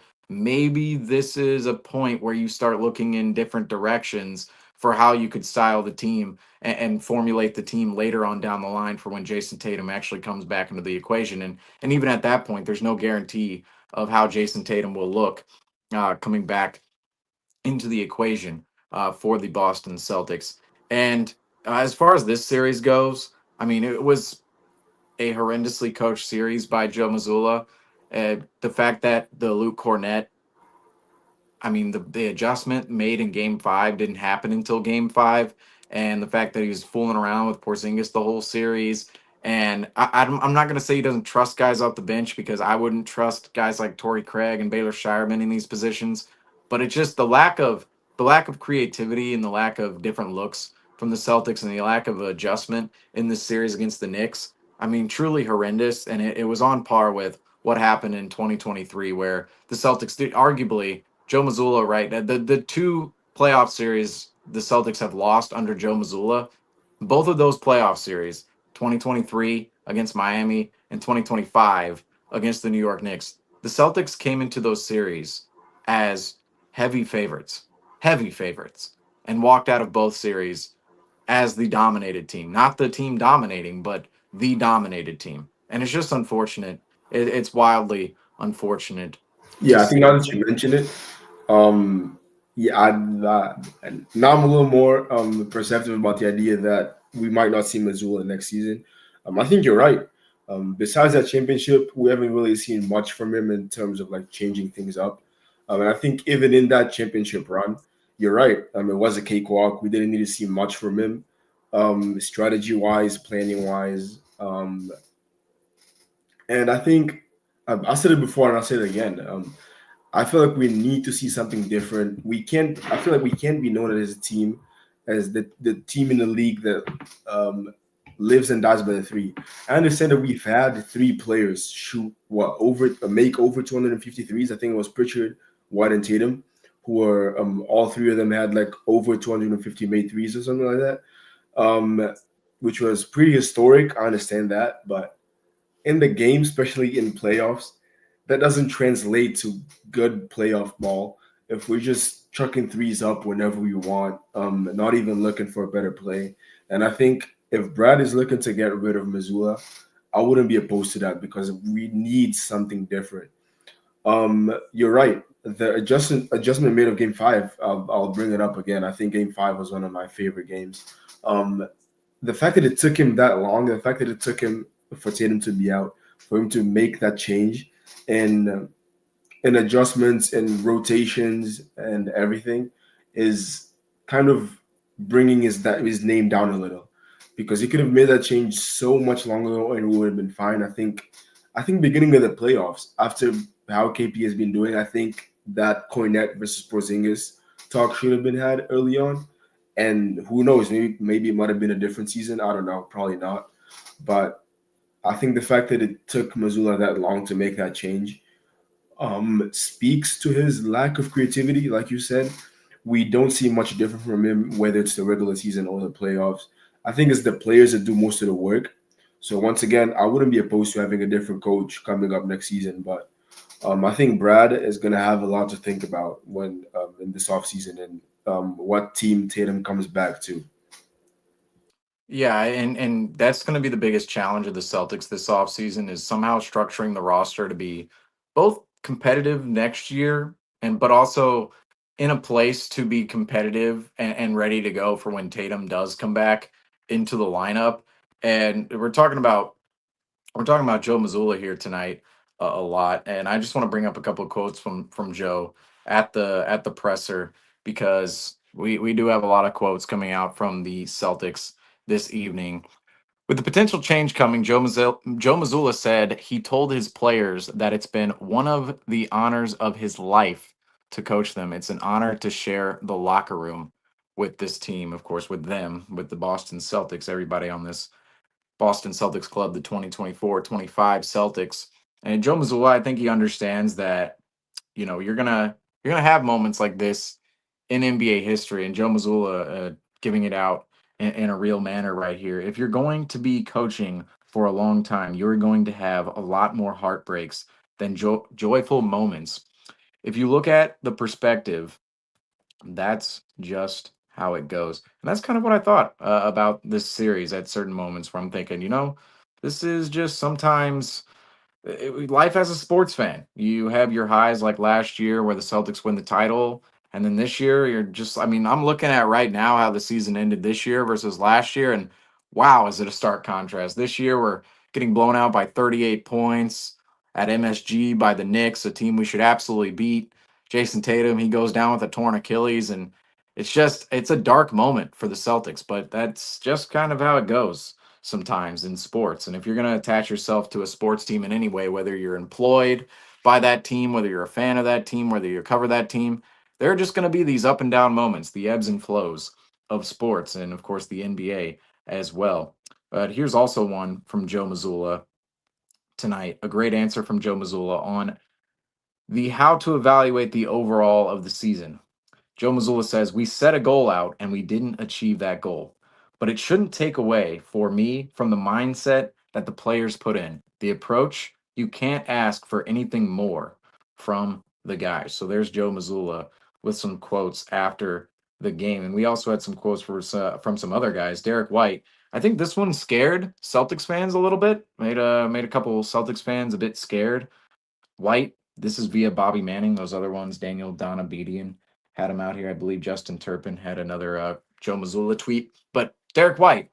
One of the things I'm most proud of is that I was able to put on a Boston Celtics uniform. And to me, I feel like that's a little, I don't know, a little sus. A little sus. If I'm looking at that, I'm going, ooh, Joe, Derek White. I'm not sure. Here's another one by Derek White. Derek White on what he's proud of this season. And this is basically saying some of the same thing, but a little bit more. I just love playing with the guys that we have in the locker room. That's what I'm probably the most proud of, is just being able to say that I put on a Boston Celtics uniform with some amazing people. Now, these quotes, I'm looking at them from Derek White going, oh no, was he told something about what could potentially happen in the offseason? I feel like Derek White is a safe name on the Celtics roster, but after these quotes, I don't, he kind of is putting it out there like, hey, I loved playing for the Boston Celtics, and maybe if this is my last time, it was an honor. It was an honor. That's kind of the vibe from Joe Mazzulla and Derek White. I think they understand that it's a very volatile business the NBA is running and the Celtics are running, and that anybody could be out at any moment in time. I would say Derek White and Joe, they could be safe names. Who knows? I think Derek White is a little more safe of a name than Joe Mazzulla going into the offseason personally, but you never know what could happen. I mean, the right deal comes around, and next thing you know, Derek White is playing in another uniform that's not a Boston Celtics uniform. But that's maybe some concerning quotes here from Derek White tonight. I wouldn't be too concerned myself, but I understand why other people would be. And Jaylen Brown, just this one, I think everybody feels this one. Jaylen Brown, losing to the Knicks feels like death, but I was always taught there's life after death. So whatever's next in the journey, I'll be ready for. So Jaylen Brown, ready for whatever is next in the journey for both him and the Boston Celtics. And then Jaylen Brown, he also had another quote tonight that I think Jaylen Brown is always really good at uplifting the spirits of everybody around him. I would say, he's just a hardcore believer. Jaylen Brown is when things are tough.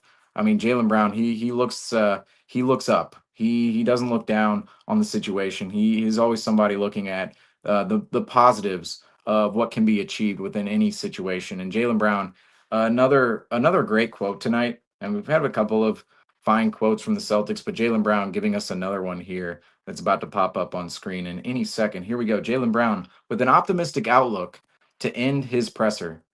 You just take this with your chin up. I know Boston. It looks gloomy right now with JT being out, but there's a lot to look forward to. I want the city to feel excited about that. This is not the end. And that is definitely something that I think everybody should lean on, is that Jaylen Brown quote right there. This is not the end, folks. This is not the end, at least for the Boston Celtics going ahead in the future and competing. As for this season, however, it is the end, exemplified by this right here, the Boston Celtics. This is why I can't feel too bad about not repeating, because repeating is hard. Repeating is hard. Defending champions since 2019. Defending champions since 2019. So every defending champion this decade so far in the 2020s has yet to, number one, repeat. But not only repeat, they haven't even made the conference finals the next year. You see the 2020 Raptors, they lose in the second round. That's actually to the Celtics. They win the championship in 2019, but in 2020, they lose to the Celtics in the second round in the bubble. The 21 Lakers, after winning the championship in the bubble in 2020, they lose in the first round to the Phoenix Suns. 2022, the Bucks lose in the second round after winning the 21 title. They lose in the second round to the Celtics. So the Celtics were responsible for a couple of losses on here as well. But the Warriors lose in the second round in 2023 to the Lakers after winning the 22 title. The Nuggets in the second round to the Timberwolves after winning the 23 title. And then, of course, the Celtics this season continuing the trend, losing in the second round to the New York Knicks in 2025 after winning the 2024 NBA title. And this is the second longest drought in NBA history without a repeat champion. I want to say the other drought was maybe in the 1970s. I believe we had about 9 years in there where we did not have a defending champion back in the 1970s. But as for the outlook today for the NBA and the Boston Celtics, this was the main goal of this season, is going back to back, becoming the first Celtics team since 1968-69 to go back to back. That would have been if this Brown and Tatum led team was able to achieve back-to-back titles, that would have truly put them in to an elite status within Celtics history. Unfortunately, they come up just a bit short, cannot get it done. But we all know last year, the Celtics winning the title, still between Brown and Tatum and the rest of everybody who was on that roster, still a very legendary thing they did last year, and they will always be remembered for that. But the second year we see with these defending champions, it's just very hard to repeat. It's very hard. The last team to repeat, and actually even the Warriors. I mean, the Warriors, the last team to repeat. Well, it was the 2017-18 Warriors winning the title in 2018 after winning the title in 2017, the year before. But even the Warriors in 2019, they're not on this list. They lost in the NBA Finals, but even they did not repeat. So you could add another team onto this list. That would be what, 7 seasons in a row without a repeat champion. That's a pretty long time. And I'll throw this out here too. I didn't throw this out here last post game, but I want to do it in this post game just because I got to give some praise to the man, Jaylen Brown. Jaylen Brown, this is a Marcus Smart type of play. This was an iconic play last game in Game 5 against the Knicks, where Jalen Brunson, Jaylen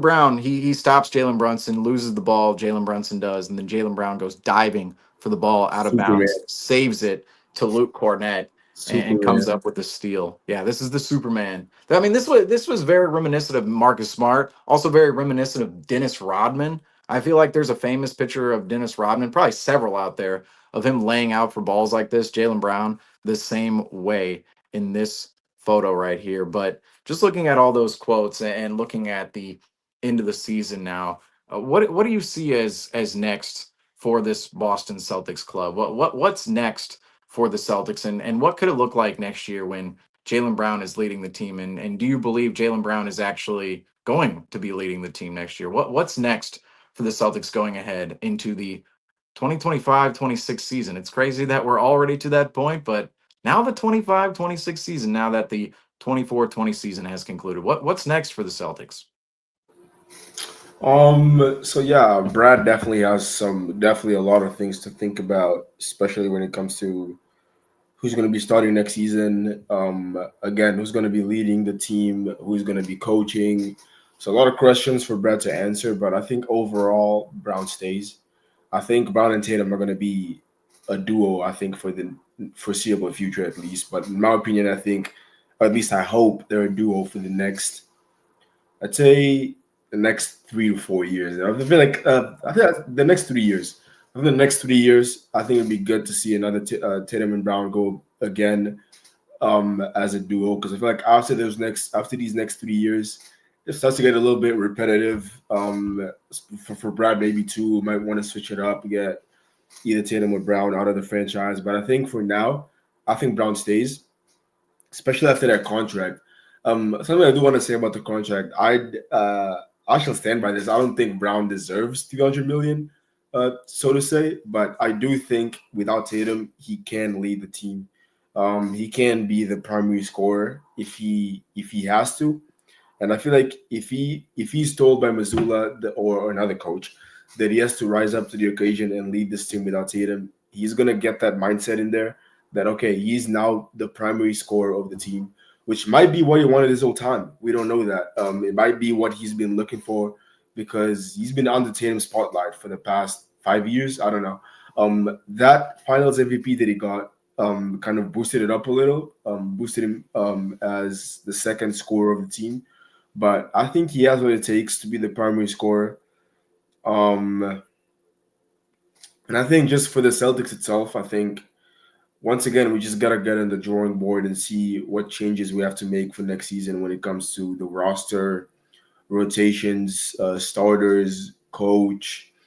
And I think what you said about the new owners could be something that comes up in the summer when we start talking about who do we get, contracts, who's staying, who's going.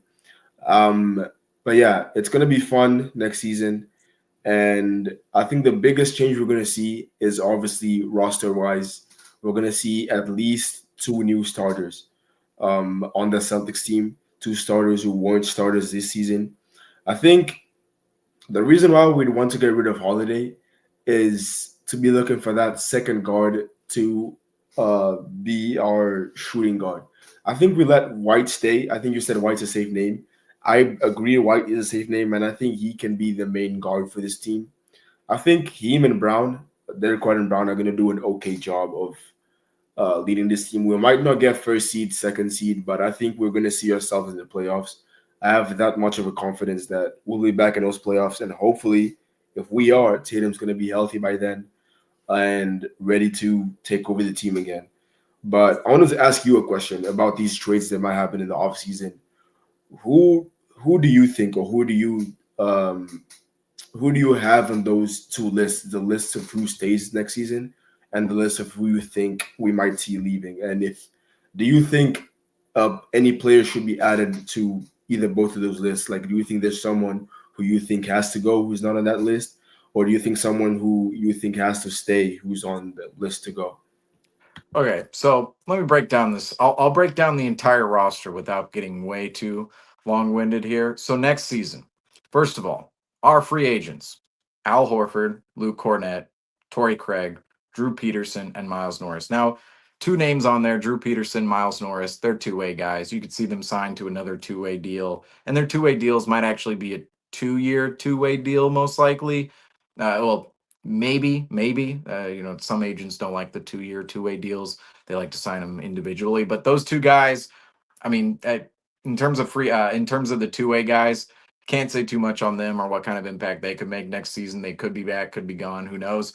But then those other guys, Torrey Craig, I think is on his way out. We signed him at the trade deadline on the buyout market, and he was supposed to be somebody who slotted in and played some particularly playoff rotation minutes for this team and some second half season minutes, and that just really never happened for the Celtics. I think what Griffin mentioned was O'Shea Brissett being like a kind of his a similar characteristic, but I think we saw even more from Brissett than we did from. No, I totally agree with you. When you gave out that take the other day, I was in 100% agreement with you, because this season with the Celtics, 17 games played, 3 games started, 2.7 points per game, and he played 11.8 minutes per game. So 17 games with the Celtics, 11.8 minutes played per game, 3-point percentage down to 29% with the Celtics. With the Bulls this season, he was a 42.9% 3-point shooter, so basically 43%. And when he came into the Celtics organization, it was as if, okay, 40% 3-point shooter, maybe he can get after it on D's, a veteran with playoff experience, but defensively, he was a mess the second half of the season. Every time he came into the game, it felt like he was a little bit of a traffic cone out there, showing his age. Torrey Craig is 34 years old. He's up there in age, but just offensively too. Couldn't hit too many shots. Wasn't ever really involved in the offense and in the playoffs. And it got even worse. 3 minutes played per game, 4 games in the playoffs. I mean, Torrey Craig is probably you're probably singing him goodbye music. Unfortunately, not like I wouldn't sing him the goodbye songs like the Knicks sung the Celtics tonight, because I appreciate it from the Knicks fans singing us goodbye. But I feel like Torrey Craig is probably not returning to the Celtics roster.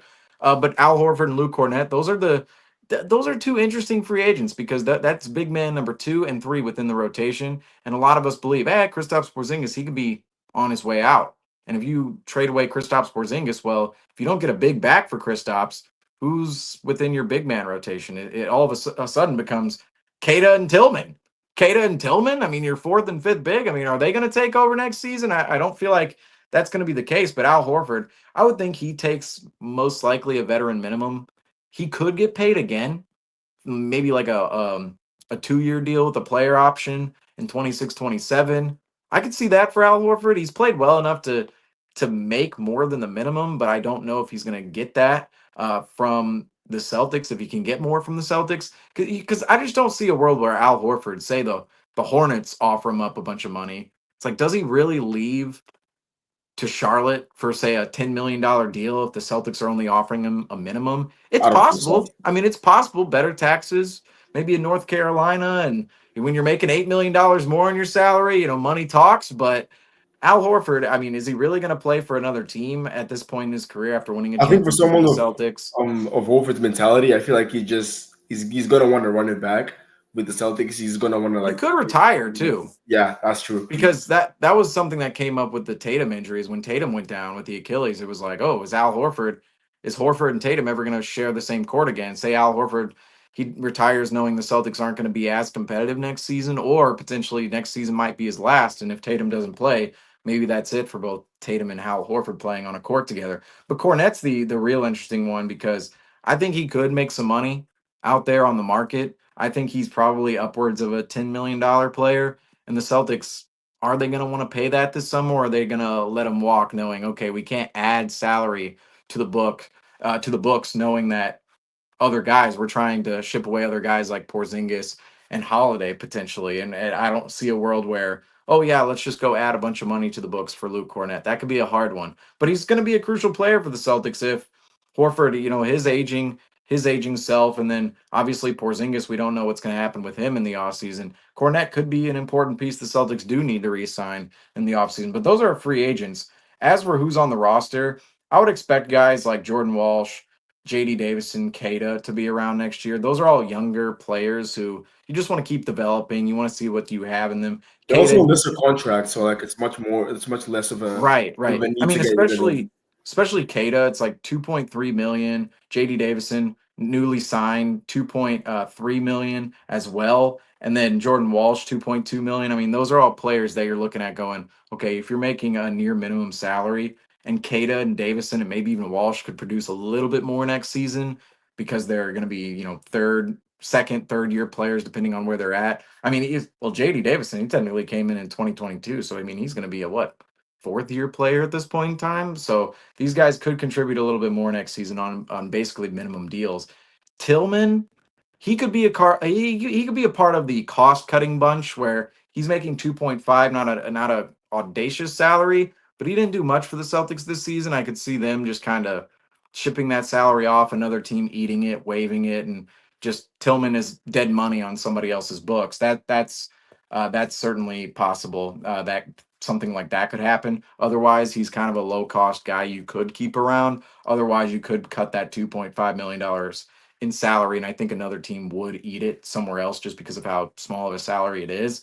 Baylor Stireman, he's here next year, 2.6 million.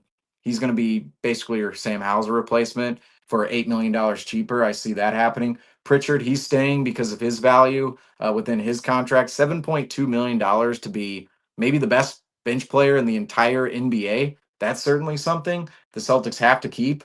The other guys, I would obviously Tatum. He's staying. He's not. I mean, look at his deal. He's owed $71 million in 29-30. I don't think anybody is trading for a $71 million contract in 29-30, knowing Tatum just tore his Achilles. I mean, I feel like Tatum, he's going to be around in Boston for quite some time. Jaylen Brown, I would say he is going to be around too, because he's owed $64 million in 28-29. I don't really see teams wanting to pay Jaylen Brown that. Outside of the Celtics, potentially. Next season, he makes $53.1 million. And I think this is the reason you have Jaylen Brown. When you have $54 million in inactive salary and Jason Tatum next year as a star on your roster, this is the reason you have Jaylen Brown. I mean, Jaylen Brown provides that star depth for the Celtics. We saw it in Game 5 come out where Jaylen Brown, he just slots into that Tatum role. He plays efficiently, comes up with 12 assists in that game, and he plays an all-around game to the point where he almost has a triple-double, and he's certainly a player highlighted within that contest for the Celtics in Game 5, and even had himself a solid Game 6 before he fouled out late in the game, or I should say quite early in the game compared to where you typically would foul out in the third quarter there. But Jaylen Brown, he's a star player on the Celtics, and without Jason Tatum on the roster, I mean, he's on the roster, but without him on the court next season, you're going to want to have Jaylen Brown there to not only sell tickets, advertise the team to fans, but also put quality product on the floor. I mean, this is part of why you have a second star if you're the Celtics. I was talking about the other day, the Bucks, when Giannis goes down, It's like, oh, are you going to put everything on Damian Lillard's shoulders? If, say the Nuggets, if Nikola Jokic went down, are you going to put everything on Jamal Murray's shoulders? It just doesn't quite work the same way. With the Celtics, Tatum goes down, and you have a star in Jaylen Brown who pretty well plays the same role. So I feel as if Jaylen Brown is safe in that regard because the Celtics, I mean, this is why you have both star players. If one goes down, I mean, the other can slot in and play that star role. And obviously, you want them on court at the same time and playing alongside each other. But if one or the other does go down, that is a luxury of the Celtics. Is Brown or Tatum, they're going to be there carrying the squad on their shoulders. So I think Brown is safe next year. Derek White, I see as a safe name because number one, he's making 28.1 million. That is the next season. That is the fifth highest salary on the roster. And you can make an argument he might be the second best player on the Celtics next year. So I could see him staying around. He's in that category of players that, his value up here on court, his value is up here and his contract is right here. It's fairly stable, if not more shaded on the side of value for his on-court presence than what his deal actually represents. Now, these three other players, they're on the other end of the spectrum where their deal, the value is up here and their on-court play is down here. Number one is Drew Holiday, $32.4 million owed next season, and he has a $37.2 million player option in 27-28. That's going to be a rough salary to move off if you're the Celtics, just knowing a lot of teams are not going to want to eat a salary, knowing they could be paying $37.2 million for Drew Holiday during his age, 37 season. So when Drew Holiday is age 37, he's going to be making 37 million.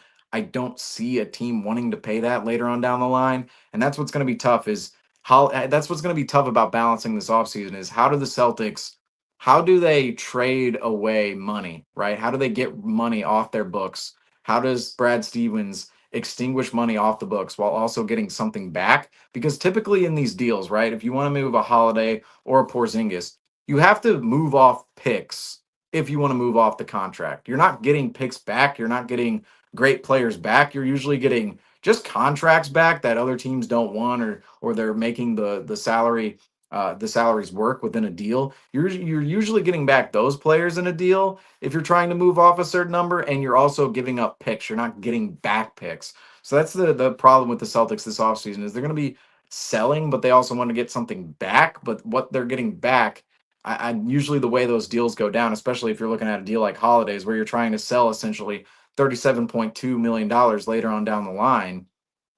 Like, how did the Celtics get something back for that? Porzingis, he's a more movable salary just because he's an expiring deal next season. He doesn't have money owed in 26-27 and 27-28.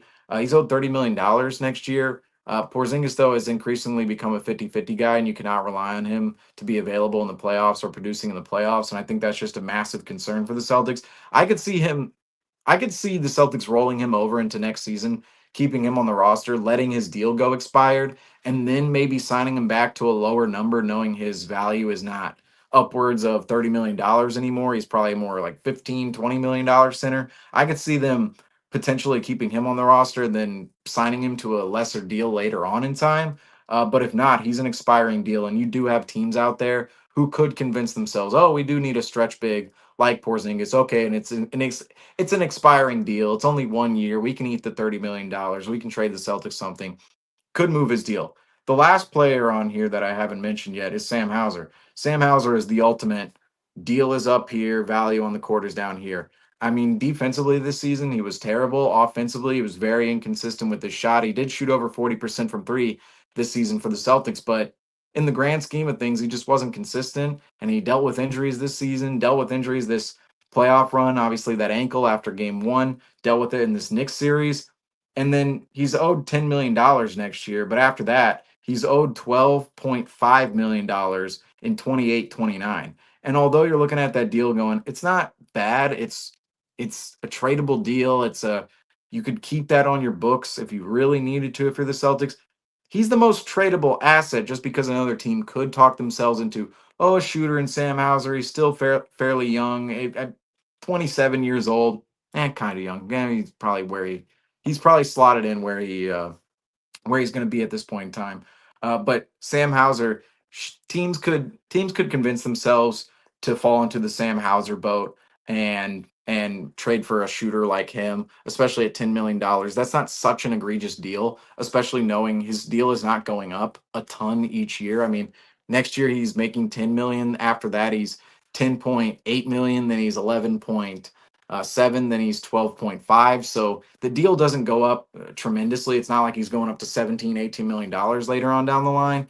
But if you're going to cut costs, if you're the Celtics, Sam Hauser is one of those players you're probably looking to cut costs with, because again, his deal is up here, his value is down here, and he's a tradable player. If you can get that $10 million off the books, if you're the Celtics, that's where you can make an impact on the luxury tax. So that's how the Celtics roster just shapes out in the offseason. I think it's very, we've been talking about it here for a while on this program. It's just Holiday, Porzingis, Hauser. Those are your three main culprits. If you wanted to get crazy, you could start discussing Brown or Derek White, Jaylen Brown or Derek White, but I don't think that's going to happen. I think those two guys are safe. I think Peyton Pritchard's safe. Shireman, Cada, Davison, Walsh, and then obviously you have your free agents, Horford, Cornette, Craig, Peterson, Norris, and then you also Xavier Tillman. He could be somebody that you could cut costs with later on down the line, but you could also look at a case of just keeping him on the roster because you need big man depth, and he's only making $2.5 million a year. So just simply going down the roster real quick run through. Safe names. Here we go. Let me mark these down. Safe names: Tatum, Brown, White, Pritchard, Shireman, Cada, Davison, Walsh. Up in the air for free agency: Horford, Cornette, Craig, Peterson, Norris. Up in and then the most tradable contracts in my mind, or the most tradable pieces for the Celtics: Holiday, Porzingis, Hauser, and Tillman.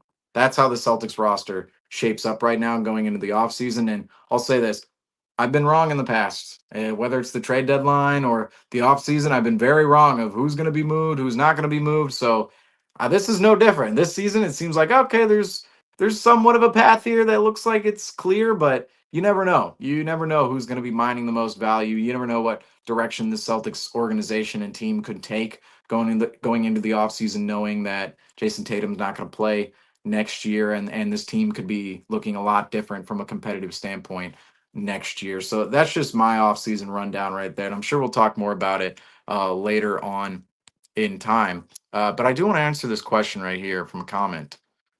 Here we go. Is the St. Louis hat for Tatum? Partially, but I'm just from St. Louis. And I don't cover the Celtics because of Jason Tatum. I mean, I watched the Celtics draft Jason Tatum. I already was covering the team at that point. I had an Instagram page, Celtics.everyday. Everybody go check me out on there. But the first Celtic that I ever liked, enjoyed, watched playing was Rajon Rondo.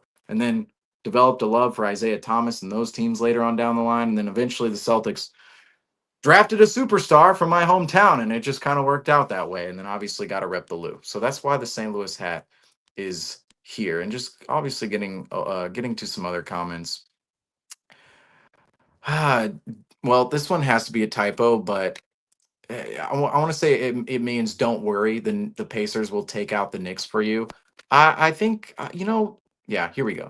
Here's the correction. Here's the correction right here. Don't worry, folks. And my cousin here, get off the stream and come hoop. Hey man, it's 12:10. I'm still ready. I'm still hooping. If you're up here, I'm still hooping. It's 12 in the morning. Come on, we got to do this. We have a Knicks fan right here. As a Knicks fan, trust me, I had my doubts that they could pull it off, and I am pleasantly surprised. I'm proud of my team for rising to this challenge and beating the champs. Well, good for the Knicks tonight. I will say that. And Jaylen Brown, another comment here on Jaylen Brown. To really, Jaylen Brown. I do have another. I have more things from Jaylen Brown out here. We're gonna pull up on screen in a second. And let's see here. So Jaylen Brown, more comments from Jaylen Brown at the podium tonight. So Jaylen Brown, finishing in May feels weird. It was an honor to share the locker room with a lot of these guys. It hurt to see the emotions of all the guys being the leader and not being able to carry everybody to the promised land. So obviously another quote from Jaylen Brown, kind of just it feels like these guys know changes are coming. Yeah, it's the quotes from Derek White, the quotes from Jaylen Brown and Joe Mazzulla. It feels like these guys understand that change is potentially coming to the Celtics in the offseason. And you can just tell there's a certain amount of gratitude for being a part of the Celtics tonight and just all these guys being able to go on that journey with this franchise, with this organization, with everybody in the locker room. I mean, we've heard from three different guys, Derek White, Jaylen Brown, and Joe Mazzulla, all say it was an honor to play for the Boston Celtics tonight. So maybe some foreshadowing for this offseason. And then Kristaps Porzingis, he had a quote about the Knicks fans here tonight. So Kristaps Porzingis, the support from the Knicks fans was through the roof tonight and all throughout the playoffs. Unbelievable fans, unbelievable city. And there's a side of me that's very, very happy. That's very, very happy for them. I wish them nothing but the best. They're class players that we played against, and they've done great things, and I wish them nothing but success. And you know what? Respect to the Knicks because they played a tough, hard, physical series, and they won fair and square. I'm not here to talk about the Tatum Achilles injury or what the Celtics did to shoot themselves in the foot, but the Knicks, I mean, you got to give them some credit for what they were able to do in this series, game planning for the Celtics and playing the Celtics tremendously hard throughout this series. And another update from Kristaps Porzingis. Kristaps Porzingis said he still plans to play in Eurobasket beginning in late August for Latvia. So we'll see what that illness looks like in late August. But Eurobasket up on the horizon. The Celtics don't have a chance to win the championship this year, but hey, maybe some Celtics over in Europe at Eurobasket, they might have a chance. And one of those guys being Mr. Kristaps Porzingis. And I do want to bring up a quote I already brought up from Jaylen Brown, just to bring this up at the end of the show here, because Jaylen Brown, I think this is just going to be a perfect way to end off the show when we eventually get to that point here. But Jaylen Brown, with an optimistic outlook to end his presser, you just take this with your chin up. I know Boston, it looks gloomy right now with JT being out, but there's a lot to look forward to. I want the city to feel excited about that. This is not the end. This is not the end. No, it is not. It's the end for the Celtics in the 24-25 season. But as for the entirety of the Celtics competing with Brown and Tatum, it is not the end. And I think that's a perfect way to end off post-game tonight. Other than also, I know Kristaps Porzingis, I know he said, oh, I wish the Knicks nothing but success. But you know what? You know what, Daniel? You know what? You know what? In 49 states, it's just basketball. But this is Indiana. And no, folks, I'm not in Indiana, but I'm in Illinois. And I'm going to root for my Midwest team, all right? I'm going to root for my Midwest team out here. Because the Knicks, although they won this series fair and square, the Knicks, I don't want to see them make the finals. I don't want to see the Knicks have success. I don't want to see Ben Stiller celebrating in the crowd. I don't want to see Timothy Chalamet celebrating in the crowd. I don't want to see all the New York Knicks fans go to the finals and have as much fun as they did tonight. I'm sorry. The Celtics allowed the New York Knicks and the Madison Square fan base tonight, the Madison Square Garden fan base, they allowed the MSG crowd to have one of the most fun nights of their entire lives. So from that perspective, I just want to see Tyrese Halliburton and the New York Knicks. I should not the New York Knicks. I want to see Tyrese Halliburton destroy the New York Knicks with the Indiana Pacers. And I'm unapologetic about it. I'm sorry. I'm not a Bostonian. I'm a St. Louisan, but I know a lot of Bostonians, a lot of connections to that area. Obviously, a lot of connections here to the Celtics. I'm never rooting for New York, guys. I'm never rooting for New York. It's all C's all day, baby. But in this next series, let's go Pacers. Let's go. Come on now, let's go Pacers. Let's go. Pacers. Come on now. They got the old David West jersey out for this. Come on, Pacers. Let's bring it home, Pacers. I'm riding to the finals. No Thunder, no Wolves, no Nuggets, no Knicks, none of these guys. Let's go Pacers. Come on, Halliburton. Come on now. Come on. Also, Halliburton getting his first Aaron Nesmith. Come on, Aaron Nesmith, Miles Turner, Pascal Siakam, TJ McConnell, Obi Toppin. Come on now. Come on. Let's go Pacers. Let's go. Come on, I wish Griffin was on here to join me in this because I mean this is supposed to be the most petty performance of the season at the Who the end Knicks? of time as the Knicks, of course, defeat the Boston Celtics. But I think that's going to do it here for us on post game tonight as we end the season with this Indiana Pacers shirt. And this was the shirt actually the Indiana Pacers gave out during game 4 of the Eastern Conference Finals last year in 2024. So this was the shirt everybody was wearing in the crowd when the Boston Celtics made the NBA Finals. So it was a little good luck shirt back here. Good luck. Now we're going to give it to the Pacers, of course, in their journey potentially to the finals. But I'm going full Indiana in this next series. I'm sorry. I'm not rooting for the Knicks. Respect to the Knicks. Respect to the fan base. Respect to Paul Mack. Respect everybody out there. Respect to playing hard. But hey, I'm keeping the rivalry alive over here. We're not letting the Knicks get an advantage over the Celtics in any regard. We're just not. And that's why the Indiana Pacers, that's why we're going to root for the Indiana Pacers in the Eastern Conference Finals. But that is going to do it for us here on Post Game tonight. And kind of sad. Post game for the season. I mean, really long season. Really long season despite going out in the semifinals. It feels weird being done this early in the season. Certainly didn't expect that whatsoever, but it happens. If you're going to ever tie yourself to a sports team, whether being employed by a sports team, being a fan of that sports team, whatever it is, you're going to have heartbreaks like this if you're anybody. And that's just what the Celtics went through in a very excruciating fashion to end this season, this 2024-25 season. And that's going to do it for us here on Post Game tonight and for the 2024-25 season. That being said, we will have a lot more content coming out this summer, and we are very much not done here at Celtics Talk Weekly. We're done on Post Game for the foreseeable future, maybe until Summer League. Well, maybe Summer League, who knows?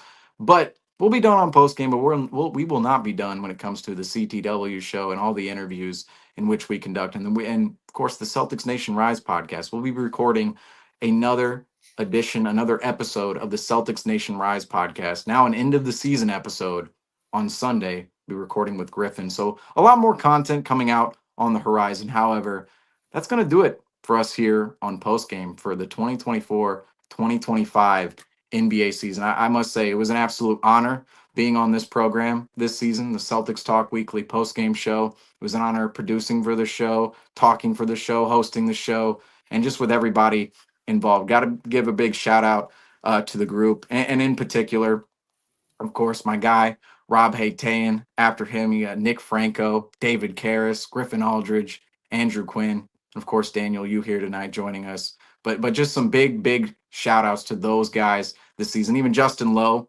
earlier on in the year when Justin was on. Just a big honor to be alongside of these guys this season. And it's just it's a little touching moment right now. It's like, oh man, post game's over this year. It's like, oh, we're going to be back again next year, folks. We're going to be back again at it in full force. But for the 2024-25 season, that is going to do it for us here on the Celtics Talk Weekly post-game show. And as we always do here, I'm queuing up the rock music. Got to queue up the rock music. It's an end of the season thing, but it's here we go.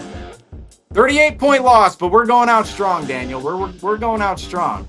But as I always say, folks, thank you all for watching, and thank you all for watching this season, the Celtics Talk Weekly post-game show for the 2024-25 season. I am your host, Seamus Zarlingo. Alongside of me tonight, Daniel. And as I always say, go. I gotta say it forcefully. Come on, baby! Let's go, Celtics! Let's go! 25-26. Let's go, C's, baby! See y'all.